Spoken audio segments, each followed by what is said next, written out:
এটা একেবাৰে ৰাতিৰ গান এটা গাওঁ।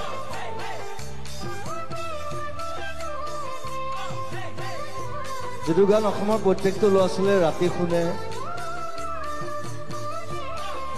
দুখ কৰে, মদ খায়,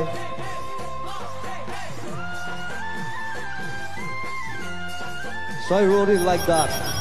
চকুৰে আঁতৰ হৈ যিমান যোৱা তৰি প্ৰথম প্ৰেমৰ সঁচা মৰম যাবা জানো পাহৰি প্ৰথম প্ৰেমৰ সঁচা মৰম যাবা জানো পাহৰি নাভাবিলেও নোৱাৰো ভাবিলেও ভাগৰো পাহৰিব খুজিও তোমাক পাহৰিব নোৱাৰো পাহৰিব খুজিও তোমাক পাহৰি